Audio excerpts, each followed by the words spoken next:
Je suis arrivé à une conclusion difficile, Owen n'a ni responsabilité ni compassion. Il est clair que je dois prendre une décision décisive. J'ai décidé que je vais vivre dans cette maison avec mes parents, et Owen devra partir. Depuis notre mariage, Owen dépend de moi pour tout. Malgré mes efforts et les 4 000 $ que je paye chaque mois pour le loyer, il essaie maintenant de me forcer à quitter ma propre maison. C'est mon point de non-retour.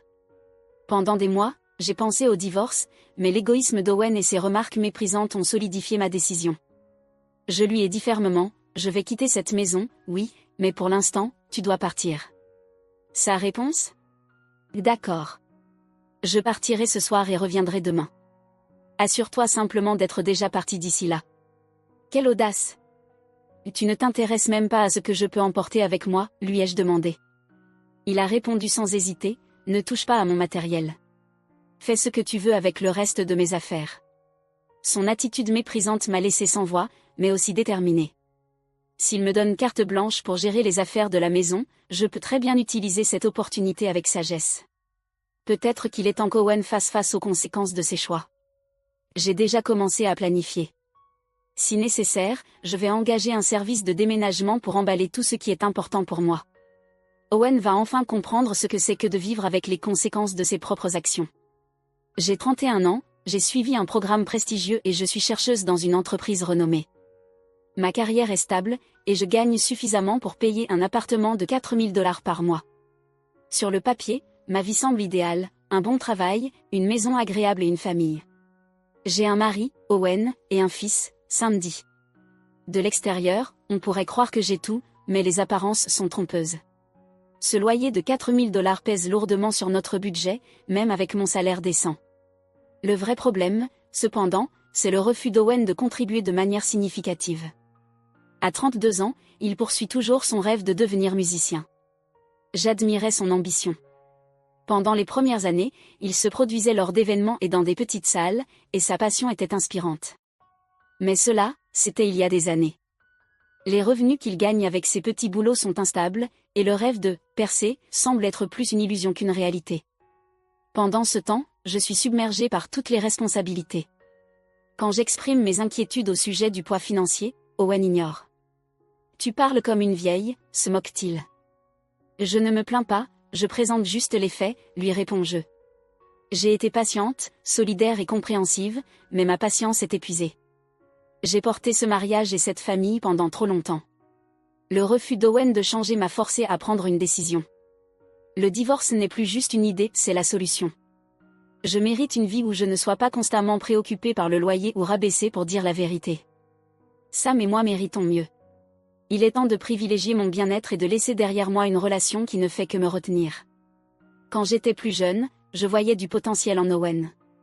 Il semblait prometteur, et je croyais en ses rêves. Quand je suis tombée enceinte, il a promis de travailler dur pour notre avenir. J'avais 20 ans quand nous nous sommes mariés, et je pensais qu'il laisserait sa carrière musicale pour se concentrer sur la construction d'une vie avec nous. Au début, je me sentais coupable de remettre en question ses choix. Je ne voulais pas qu'il sente qu'il devait abandonner complètement ses rêves. Mais après la naissance de Sam, rien n'a changé. Owen a continué à poursuivre ses rêves musicaux, en travaillant à mi-temps, agissant comme s'il n'avait pas d'autres obligations. Je n'ai plus supporté. Un jour, je l'ai confronté. « Combien de temps comptes-tu continuer à travailler à mi-temps ? Tu as presque 32 ans. Les gens de ton âge construisent des carrières. » J'ai ma propre manière de vivre, m'a-t-il répondu de manière indifférente. Ne me compare pas aux autres. Ces mots m'ont mise en colère. Ta manière de vivre ne veut rien dire si tu ne contribues pas, commence à aider avec les frais de la maison. Quand je serai célèbre, a-t-il rétorqué, je compenserai l'argent que je ne gagne pas maintenant. Arrête de rêver et fais face à la réalité, ai-je répliqué. Il n'a pas eu de réponse. Finalement, il a pris un autre travail à mi-temps, mais ce n'était pas suffisant. Malgré tout, il continuait à parler de ses rêves. « Tu parles trop », disait-il. Les temps ont changé. Il y a tellement de manières de réussir sans signer avec une agence. Je progresse, même si c'est lentement. C'est épuisant. Son groupe a cessé il y a des années, et les autres membres sont passés à autre chose. Certains se sont mariés, d'autres ont trouvé des emplois stables. Owen s'accroche au passé. Il dit que renoncer à ses rêves est pathétique, mais je vois les choses différemment. Sacrifier un rêve pour soutenir sa famille est quelque chose de significatif et de responsable. Tu as encore acheté des vêtements chers, lui ai-je demandé récemment, frustré. Avoir l'air bien est important pour mon travail, m'a-t-il répondu. Son travail. Son rêve. Ses excuses. Ce n'est plus suffisant. Il est temps de passer à autre chose.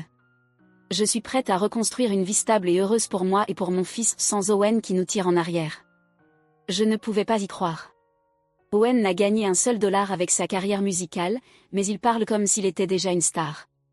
Cela fait 11 ans que notre fils, Sam, est né, et Owen est toujours dans des emplois à mi-temps.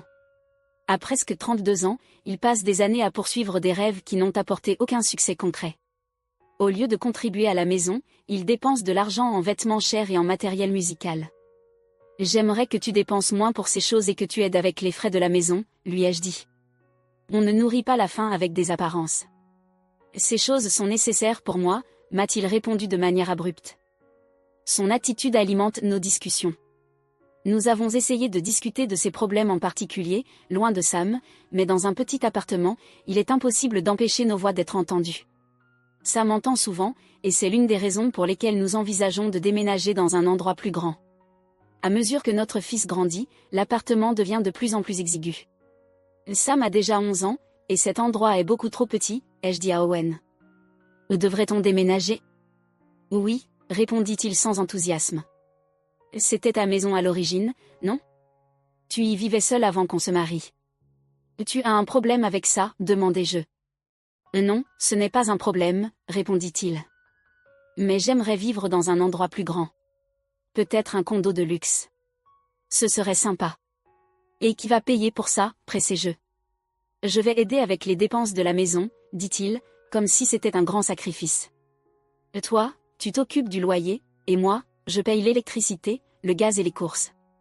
S'il te plaît, je veux vraiment vivre dans un condo de luxe. Avec mon salaire, il était possible de payer le loyer, et son offre de m'aider, même modestement, m'a donné une lueur d'espoir. Peut-être que c'était ce dont il avait besoin pour commencer à apprécier l'argent et assumer des responsabilités. Ok, ai-je accepté. Je vais chercher un endroit, mais puisque c'est moi qui paye le loyer, je choisis où on va vivre. D'accord? D'accord, dit-il avec enthousiasme. Tant que c'est un condo de luxe, ça me va, peu importe ce que tu choisis. Je pensais que ce déménagement marquerait un nouveau départ pour notre famille, mais les choses ne se sont pas déroulées comme prévu. Un an après notre déménagement dans le condo, Owen poursuit toujours ses rêves musicaux, continue d'inventer des excuses et de rompre ses promesses. La facture du gaz est arrivée, lui ai-je rappelé un jour. Assure-toi de la payer avant qu'elle ne soit débitée de mon compte. Je te donnerai l'argent la prochaine fois, dit-il d'un ton décontracté. Quand est-ce la prochaine fois? Tu dis toujours ça, mais tu ne paies jamais, lui ai-je dit, la frustration débordant. Tu penses que l'argent n'a pas d'importance?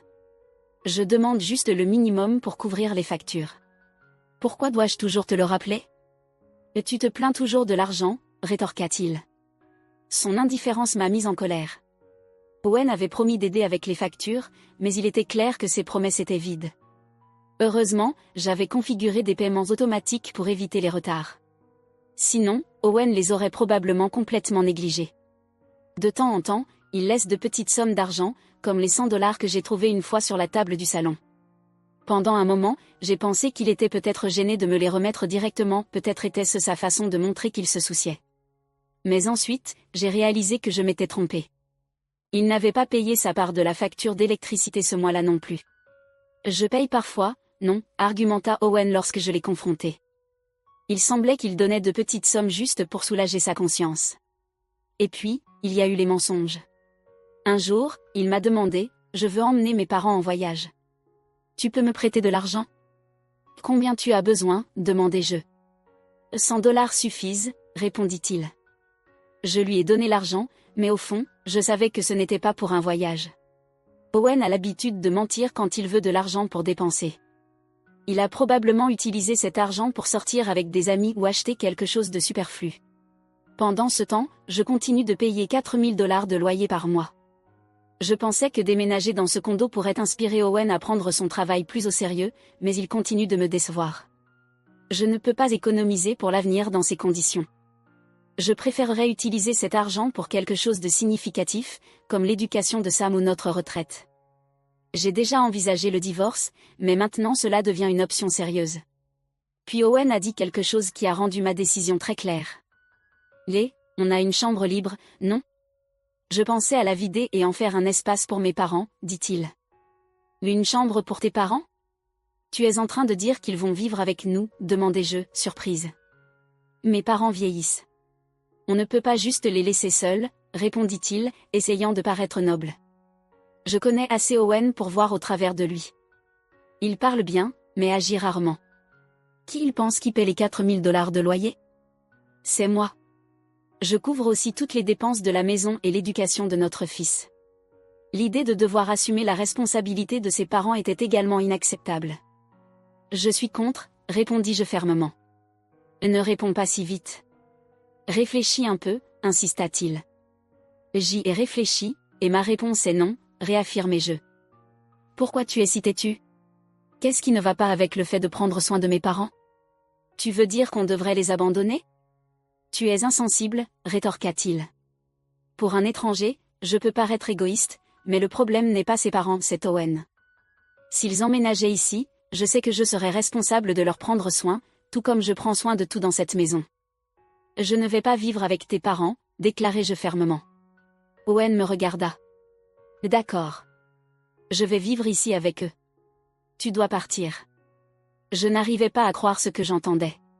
Depuis que nous nous sommes mariés, Owen a été totalement dépendant de moi, et maintenant il essaie de me chasser de la maison que je paye.